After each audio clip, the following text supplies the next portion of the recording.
दिल्ली के शराब घोटाले की शराब के खुमार में डूबे हुए भाजपा के कार्यकर्ता की ऑटो में बैठकर पुलिस से तकरार करने वाले स्वघोषित स्वयंभू कट्टर ईमानदार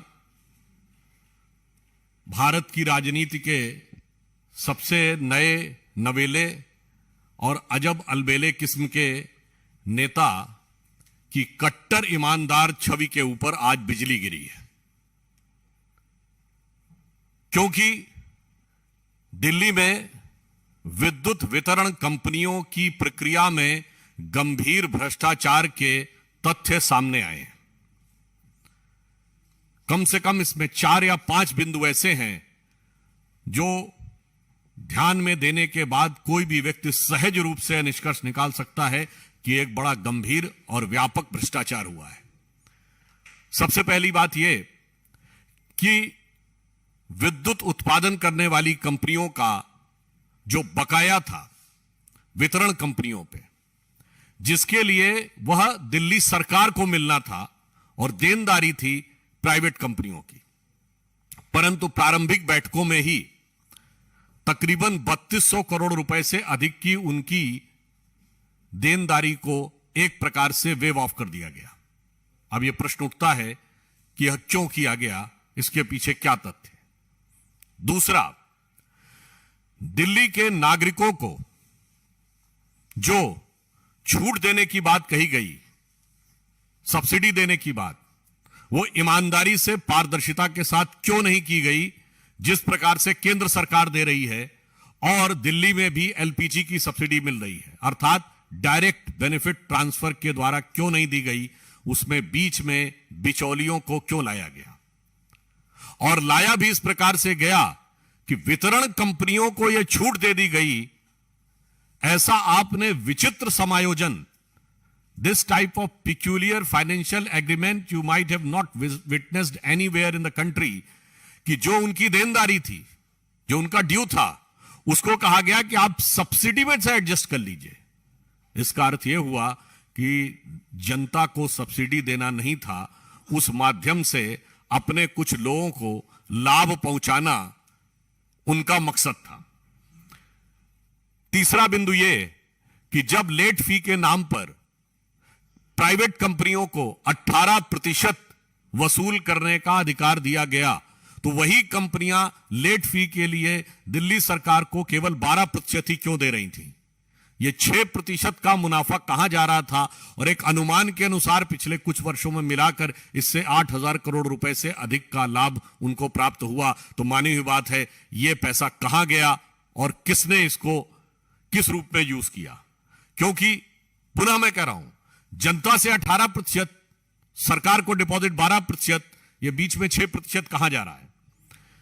और अगला पॉइंट उससे भी अधिक महत्वपूर्ण है कि ये जो डिस्कॉम्स होती थी, यानी विद्युत वितरण कंपनियां, इनके बोर्ड में सरकारी अधिकारी नामित होते थे। उसकी बजाय पहली बार आम आदमी पार्टी ने अपनी पार्टी के 2 पदाधिकारियों और अपने सांसद के एक बेटे को नामित किया।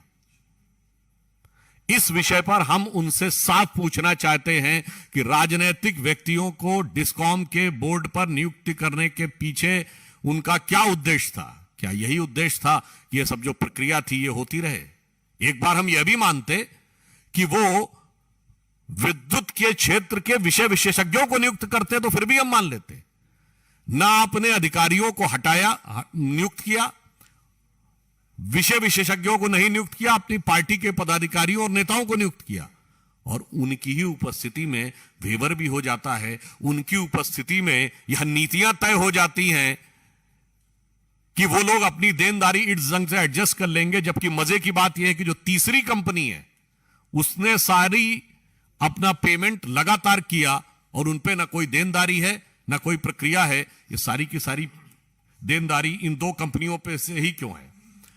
और अंतिम बिंदु ये हम याद दिलाना चाहते हैं, ये तो वही केजरीवाल जी थे। वैसे तो हर पुरानी बात वो भुलाते झुटलाते चले जा रहे हैं, मगर उन्होंने ही तो कहा था शीला दीक्षित जी की सरकार के समय कि इसमें बड़ा भारी घोटाला हुआ है, हम आएंगे तो यह रिलायंस पावर जो अनिल अंबानी जी की कंपनी है इसके विरुद्ध कार्रवाई करेंगे, इसको हम करके दूसरी कंपनियों को देंगे। और आज उन्हीं कंपनियों के साथ इतना सुविधाजनक भ्रष्टाचार युक्त एडजस्टमेंट, हम उनसे यह सवाल पूछना चाहते हैं। 3 प्रश्न। नंबर 1, आपने कहा था कि आप इस नीति को बदलेंगे और उन कंपनियों की जगह दूसरी कंपनियों के द्वारा कार्य करेंगे, आपने उस पर क्या निर्णय लिया? नंबर 2, आपने बोर्ड में राजनीतिक लोगों को क्यों नियुक्त किया? नंबर 3, सब्सिडी को वेवर करने का निर्णय किस आधार पर लिया और उससे कंपनियों को कितना लाभ और इसमें कितना किकबैक लिया गया? और अंत में हम यह कहना चाहते हैं, दिल्ली की आम जनता को मिलने वाली सब्सिडी सीधे प्रत्यक्ष पारदर्शी तरीके से प्रत्यक्ष लाभ हस्तांतरण डायरेक्ट बेनिफिट ट्रांसफर के द्वारा क्यों नहीं दी जा रही है? जबकि दिल्ली में ही एलपीजी की सब्सिडी दी जा सकती है, तो बिजली की सब्सिडी क्यों नहीं दी जा सकती है? इसका अर्थ यह हो गया कि सब्सिडी के नाम के ऊपर जनता के वास्तविक लाभ से अधिक भ्रष्टाचार करने का उद्देश्य था और अपनी जेब भरने का उद्देश्य था। इसलिए जिस विषय की रिकमेंडेशन भी 2018 में की गई है कि डायरेक्ट बेनिफिट ट्रांसफर के द्वारा ही होना चाहिए, वह क्यों नहीं किया गया?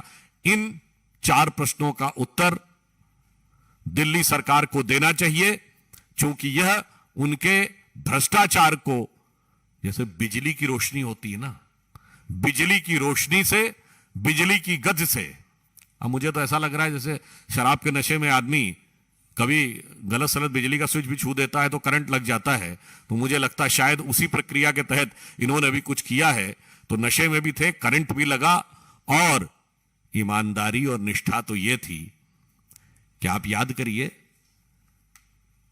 शराब के मामले में अपनी ईमानदारी साबित करने के लिए बापू की समाधि पर गए थे, मगर कल बापू की जयंती पर उन्हें वहां जाना ध्यान नहीं आया। और ऐसे विचित्र पार्टी है जो एलानिया कहती है कि मेरे विधायक टिकाऊ नहीं बिकाऊ हैं और बगैर खरीदार बताती है कि बिकाऊ है, और फिर बापू की समाधि पे जाकर शराब के नाम की अपनी शपथ लेती है और उनकी जन्म जयंती के ऊपर, जो कि ऑफिशियल प्रोटोकॉल है, यह उनकी इच्छा का विषय नहीं है, यह औपचारिक प्रोटोकॉल का विषय है, वो भी नहीं करती है।